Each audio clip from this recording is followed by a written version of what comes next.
मित्रांनो, आज 11 मार्च बलिदान दिवस, स्वराज्याचे दुसरे छत्रपती छत्रपती संभाजी महाराज यांचा बलिदान दिवस. आणि आपण सर्वजण इथे महाराजांसाठी जमलेलो आहोत. 1689 ला छत्रपती संभाजी महाराज यांना पकडण्यात आलं आणि त्यांना औरंगजेबासमोर हजर केल्यानंतर त्यांची ती तीक्ष्ण नजर बघून औरंगजेब काय म्हणतोय, क्या खिलाते हैं मराठे अपने बच्चों को, क्यों भी एक शख्स पैदा नहीं हुआ हमारे जनाने में. त्यावर कडारला चंबूछाव. अरे स्वतःच्या बापाला विष देऊन मारणारे अवलाद तू, स्वतःच्या भावांची खुलेआम कत्तल करणारा तू, तुझ्या पोटी कसा जन्माला येईल संभाजी. अरे संभाजी जन्माला येईल तर सह्याद्रीच्या कुशीत आणि शिवछत्रपतींच्या मुशीतच. मित्रांनो, 5 लाखांच्या फौजेमध्ये छत्रपती संभाजी महाराज फक्त एकटे होते आणि तरी देखील त्यांचा करार जवाब मात्र तोच होता, छावा.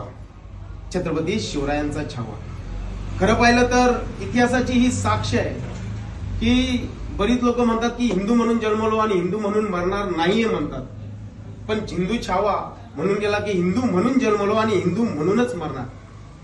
मासाहेब जिजाऊ यांनी छत्रपती संभाजी महाराजांना एक गोष्ट सांगितली होती की शंभूराजे, कुठेही जा, कोणत्याही प्रदेशात जा, तुमच्या समोर मृत्यू जरी असलं तरी देखील स्वाभिमान गहाण टाकायचा नाहीये.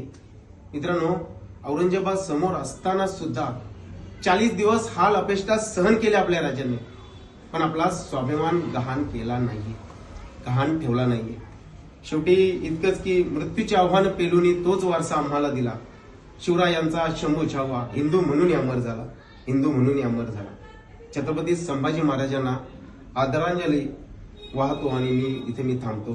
छत्रपती संभाजी महाराज की जय. छत्रपती संभाजी महाराज की जय. तर 2 मिनिटं आपण आजच्या दिनासाठी